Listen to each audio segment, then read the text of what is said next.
Assalamualaikum warahmatullahi wabarakatuh. Salam sejahtera, salam sehat selalu, salam kebajikan untuk kita semuanya. Bersama lagi dengan saya, Muhammad Rosid, dosen pengantar ilmu politik. Pada video pembelajaran kali ini saya akan menjelaskan tentang perilaku pemilih.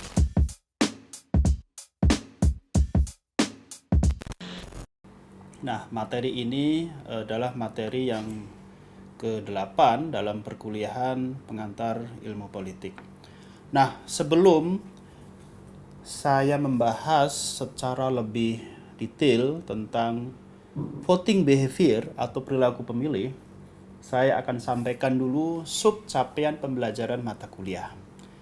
Yang pertama, mahasiswa mampu mengidentifikasi faktor-faktor yang memengaruhi perilaku pemilih.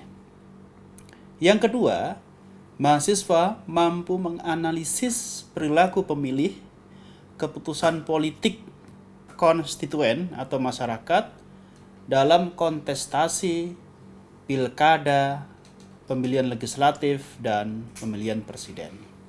Nah, itu saya kira sub capaian pembelajaran mata kuliah pada materi voting behavior atau perilaku pemilih. Nah, kalau kita bicara voting behavior, perilaku pemilih, ya, paling tidak itu ada 3 model dalam perilaku pemilih. Kita bisa mengidentifikasinya. Kenapa seseorang itu memilih partai A, partai B, atau partai C? Kenapa nggak partai D misalnya? Kenapa seseorang itu memilih kandidat A, kandidat B? Nah, itu sebetulnya apa yang melatar belakangi atau faktor-faktor apa saja yang kemudian mempengaruhi keputusan politik masyarakat, baik secara individual maupun secara kelompok, ya, seperti itu. Nah, ada 3 secara ringkas dulu saya akan paparkan. Yang pertama, kita lihat, kita identifikasi dari model sosiologis. Yang kedua, kita identifikasi dari model psikologis. Yang ketiga, kita identifikasi dari model pilihan rasional atau rational choice. Nah, model sosiologis itu pada intinya adalah seseorang dalam memutuskan keputusan politik, voting behavior, itu atas dasar kesamaan-kesamaan. Kesamaan apa itu? Kesamaan etnisitas. Ya, kalau satu etnis kemudian saya pilih, berarti dia menggunakan model sosiologis. Kesamaan keyakinan agama, memilih karena persamaan agama, persamaan karena Islam, karena Hindu, karena Kristen, dan lain sebagainya. Jadi jika Anda memilih calon pemimpin, baik itu dalam level pilkada, pemilihan wali kota, pilgub, sampai pilpres, atas dasar kesamaan keyakinan atau agama, maka masuk kategori pendekatan sosiologis. Kemudian kesamaan kedaerahan, satu komplek, itu kan sama tempat tinggal, ya. Nah, itu masuk kategori dalam pendekatan atau model sosiologis. Secara ringkas begitu, ya, model sosiologis. Yang kedua, model psikologis. Model psikologis itu bukan karena kesamaan, tetapi karena secara psikologis, secara perilaku, kita merujuk pada orang-orang tertentu atau kelompok-kelompok tertentu. Misalnya, kalau kalian memilih partai itu gara-gara partai itu adalah pilihan orang tua Anda, nah berarti Anda masuk pada model psikologis.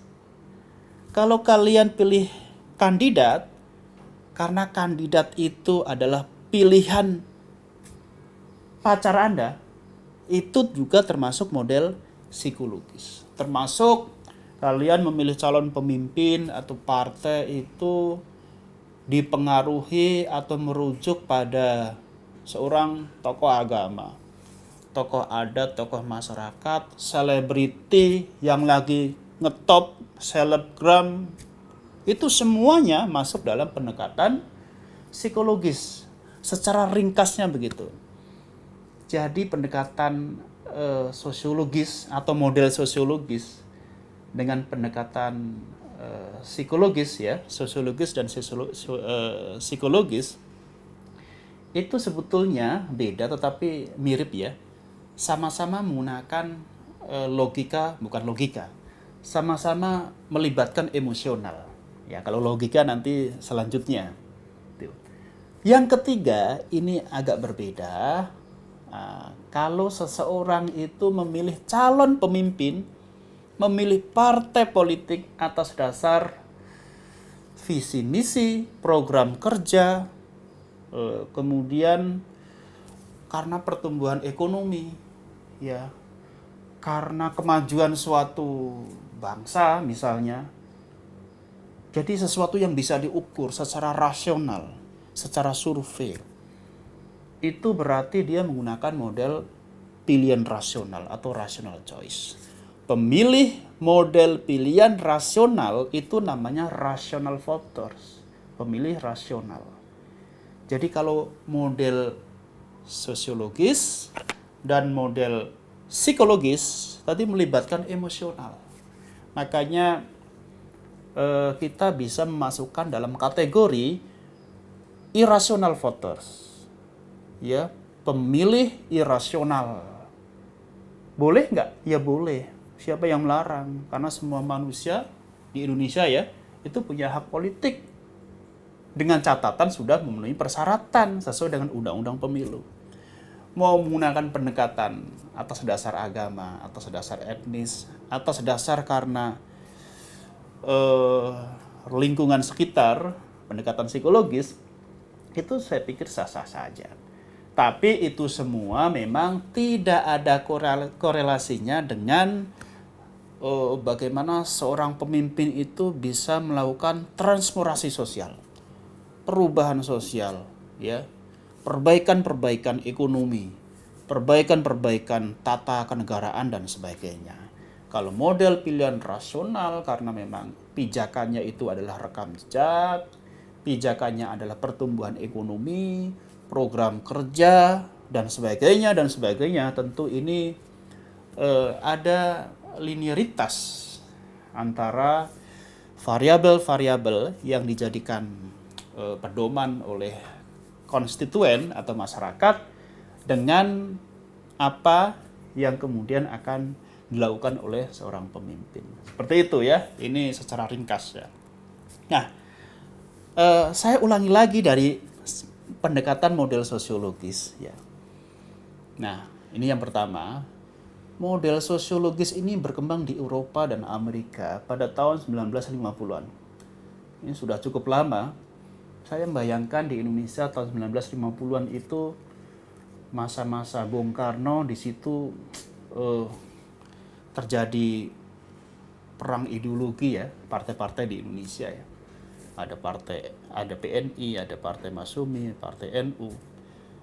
Banyak sekali partai, PKI ya. Ada perang ideologi dan memang Bung Karno kan orangnya mengakomodir seluruh ideologi ya, tidak seperti Orde Baru. Orde Baru itu anti PKI. Nah, tapi bukan itu masalahnya, kita kembali ke sini. Ini cukup lama ya. Kemudian pendekatan ini dari mazhab Kolombia. Jadi dikenal dengan mazhab Kolombia ya, pendekatan sosiologis. Kalau pendekatan psikologis tadi nanti mazhab Michigan ya, Michigan. Nah, pendekatan sosiologis itu dibangun dengan asumsi bahwa perilaku pemilih ditentukan oleh karakteristik sosiologis. Misalnya kelas sosial, agama, kelompok etnik, atau kedaerahan, atau bahasa. Nah, ini model sosiologis. Nah, kemudian dalam pandangan model sosiologis, seseorang berpartisipasi dalam pemilu karena kesadaran tentang arti penting pemilu bagi kepentingan dirinya dan masyarakat banyak. Ya memang sudah punya kesadaran bahwa pemilu itu penting. Orang-orang yang masuk dalam gerbong sosiologis ini, jadi hasil pemilu itu adalah yang akan menentukan kebijakan-kebijakan publik yang berkaitan dengan semua warga negara termasuk dirinya. Nah, selanjutnya ya, ini langsung sejumlah faktor pertimbangan dalam pendekatan sosiologis. Yang pertama adalah platform partai politik. Partai politik itu kan beda-beda platform ya. Tentu kalian kalau diminta bandingkan PDI Perjuangan dengan PKS dalam konteks Indonesia tentu berbeda. Ya, platform. Pemilih PKS punya karakteristiknya masing-masing. Pemilih PDI Perjuangan punya karakteristiknya masing-masing. Ya. Ini platform partai. Karena apa? Platform partai. Yang kedua, polarisasi ideologi.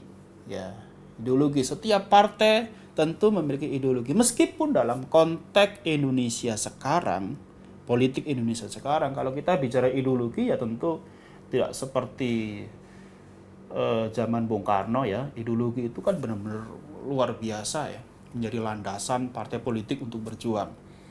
Kalau saat ini meskipun terjadi perbedaan ideologi, tapi rata-rata antara partai satu dengan partai berikutnya, misalnya Partai Gerindra, Partai Demokrat, Partai Nasdem, itu ideologinya nggak beda, mungkin sama begitu. Jadi nggak seperti dulu antara PKI dengan PNI jelas ideologinya, komunisme dengan nasionalisme, Masumi dengan Islamisme. Wah itu makanya kemudian rame waktu itu ya. Kalau sekarang ya ideologinya bagaimana, ideologi kepentingan politik, bagaimana bisa menguasai. Makanya tidak heran dalam konteks perpolitikan Indonesia sekarang, partai-partai yang menjalin koalisi menjelang untuk pemenangan strategis maupun taktis, itu partai-partai yang sebetulnya ideologinya berbeda, tetapi bisa. Nah ini ajaib juga. Nah semestinya bangunan koalisi itu platform partai sama, ideologi partai sama, tapi untuk Indonesia tidak. Nah, yang ketiga, sentimen agama. Tadi sentimen agama saya contohkan tahun 2017, 16, 17 itu gerakan 212 itu sangat mempengaruhi kemenangan Anies ya. Karena ini faktor sosiologis ini, sentimen agama. Ya tentu saya nggak akan jelaskan secara detail ya. Yang selanjutnya adalah sentimen ras, etnis. Jangan-jangan kenapa Presiden Republik Indonesia itu orang Jawa? Jangan-jangan memang perilaku politik masyarakat Indonesia ini dalam kelompok faktor sosiologis ini. Karena dari sejak Bung Karno kemudian sampai Jokowi, itu mayoritas adalah orang Jawa. Jadi sentimen ras, sentimen etnis, tapi itu perlu penelitian lebih detail ya, lebih dalam ya tentang itu. Selanjutnya adalah sentimen kedaerahan. Ya, daerah sama-sama orang Depok misalnya, kemudian memilih sama-sama orang Jakarta, sama-sama orang Jogja dan sebagainya. Kenapa kamu memilih kandidat dia misalnya? Sama dia satu kampung dari Jogja misalnya. Nah, itu berarti sentimen kedaerahan. Nah, masuk dalam kategori faktor sosiologis. Nah, selanjutnya yang kedua, saya menjelaskan model psikologis ya. Nah, pendekatan psikologis atau model psikologis sering disebut dengan mazhab Michigan ya. The Michigan Survey Research Center ya. Lebih menekankan pada pengaruh faktor psikologis seseorang dalam menentukan perilaku politik secara psikologis. Ya, secara psikologis orang itu memilih partai, memilih kandidat itu dipengaruhi oleh lingkungan sekitar. Nah, model ini berpandangan seseorang harus tertarik dan punya ikatan psikologis dengan partai atau calon tertentu. Kalau ikatan partai berarti ya partai ID ya, atau calon tertentu mungkin ada hubungan keorganisasian bisa, ada hubungan persaudaraan bisa ya. Nah, kemudian menurut model ini seorang warga berpartisipasi dalam pemilu bukan karena kondisinya lebih baik secara sosial ekonomi atau karena jaringan sosial, tetapi karena ia tertarik dengan politik, punya perasaan dekat dengan partai tertentu, punya identitas partai, punya informasi yang cukup memadai untuk menentukan pilihan, merasa suaranya berarti, serta percaya bahwa pilihannya dapat memperbaiki keadaan. Ya, ini ya. Kemudian ini sejumlah faktor tertentu. Ya, yang pertama, informasi politik atau pengetahuan politik. Jadi pengetahuan politik atau informasi politik itu penting sekali dirujuk oleh masyarakat untuk menentukan keputusan politik ya. Tapi tentu saja bahwa informasi itu bisa sepotong-sepotong, bisa penuh ya, seperti jendela kalau kita buka sedikit tentu kita akan melihatnya sangat terbatas ya, view di luar sana. Sementara jendela kita buka lebar, kita akan melihat seluruh kebun, seluruh bunga, seluruh ada binatang dan sebagainya, kita lihat semua. Begitu juga dengan informasi politik. Jika kalian hanya tahu tentang partai tertentu, tahu tentang kandidat tertentu, tidak tahu kandidat lain, tidak tahu partai lain, Anda punya kecenderungan akan memilih partai atau kandidat yang Anda ketahui. Nah, makanya pengetahuan politik, informasi politik itu masuk dalam kategori psikologis. Begitu. Yang kedua, political interest, ketertarikan politik. Merasa tertarik atau tidak tertarik dengan partai, dengan kandidat ya. Ini juga menjadi titik pijak dalam pendekatan psikologis. Yang ketiga, internal efficacy, merasa ada kegunaannya. Ya tadi ya, ada kegunaannya, suaranya juga akan mempengaruhi situasi dan kondisi dan sebagainya. Karena tentu orang yang melakukan pencoblosan atau berpartisipasi di TPS ya, tentu dia punya ekspektasi ya, punya harapan, punya hope, punya harapan ya, punya dream, punya mimpi, seperti itu. Yang keempat, ini yang saya pikir paling berpengaruh dalam pendekatan ini adalah partai ID ya, partnership. Jadi ada identitas partai. Tapi di Indonesia sebetulnya partai ID itu tidak banyak ya, hasil penelitian dari Saiful Mujani tidak banyak ya. Artinya ketika Anda ditanya sebetulnya Anda itu punya kedekatan dengan partai mana sih? Biasanya dia tidak menjawab atau tidak tahu. Ya ada yang menjawab, mereka-mereka yang mungkin bagian dari partai politik tertentu dan merasa dekat dengan partai politik tertentu. Tapi itu kecil sekali. Tapi ini sebetulnya ketika Anda memiliki kedekatan partai, kedekatan pada suatu partai politik tertentu, maka Anda akan punya potensi menggunakan faktor psikologis. Ya, begitu. Nah, yang terakhir adalah model pilihan rasional. Nah, model pilihan rasional ini tokohnya adalah Anthony Down. Ya, ia melihat nilai demokrasi, ya, meyakini bahwa kewajiban warga negara meskipun tidak mendapatkan insentif personal. Artinya pendekatan rasional ini adalah pendekatan yang memang mengedepankan logika, mengedepankan rasionalitas ya. Makanya faktor-faktor pilihan rasional itu ada beberapa di sini ya. Yang pertama, alasannya yang menjadi titik pijak pada pendekatan ini, pertama sosiotropik. Apa itu sosiotropik? Evaluasi umum seseorang pemilih atas keadaan ekonomi nasional. Jadi ekonomi nasional itu secara dievaluasi, dinilai itu baik atau buruk. Kalau baik kemudian jadikan titik pijak untuk menentukan pilihan politiknya. Kalau buruk juga menjadikan titik pijak untuk menentukan pilihan politiknya. Seperti itu. Jadi pertama sosiotropik. Yang kedua adalah egosentrik. Apa itu egosentrik? Egosentrik itu evaluasi atas kondisi ekonomi dirinya. Jadi kalau Anda di zaman Jokowi misalnya sekarang ekonominya lebih baik, lebih mapan, lebih kaya mungkin. Kemudian Anda pilih Jokowi lagi pada periode kedua kemarin, berarti masuk ke pendekatan rasional. Atau sebaliknya, Anda merasa zaman Jokowi susah, payah, semuanya mahal. Kemudian Anda memilih calon yang lain. itu juga egosentrik begitu. Jadi egosentrik itu kita mengevaluasi kondisi kita seperti apa. Itu yang kedua. Yang ketiga, retrospektif ya. Dibandingkan dengan kondisi sebelumnya. Sebelum zaman SBY dengan zaman Jokowi itu lebih asik mana? Lebih enak mana? Itu retrospektif. Jadi ada perbandingan-perbandingan ya. Kemudian prospektif itu cara partai atau calon memberi perbaikan ke depan.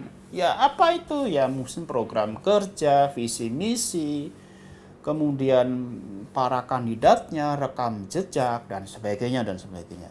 Itu bisa diukur. Makanya tadi saya katakan pendekatan rasional choice. Pemilihnya namanya pemilih rasional, itu mereka variabel-variabel yang digunakan itu bisa diukur ya. Tetapi tentu selain kita menggunakan beberapa pendekatan ini, dan kalian bisa identifikasi dari perilaku pemilih masyarakat ya, apakah masuk ke pendekatan sosiologis, psikologis, atau rasional voter, rational choice. Tetapi tidak cukup itu, kita harus menjadi pemilih yang kritis, critical voters ya. Pemilih kritis tidak mudah percaya karena dia memiliki political literasi yang kuat, yang kokoh, sehingga sebelum memilih dia melakukan investigasi, tracking data ya dari beberapa kandidat atau partai politik, rekam jejaknya terutama. Saya pikir demikian video pembelajaran pada kali hari ini. Ini daftar pustakanya. Mudah-mudahan bisa dimengerti dan tetap semangat, tetap menjalankan protokol kesehatan. Saya pikir demikian dari saya. Mudah-mudahan bermanfaat. Salam sejahtera, salam kebajikan, salam sehat selalu. Assalamualaikum warahmatullahi wabarakatuh.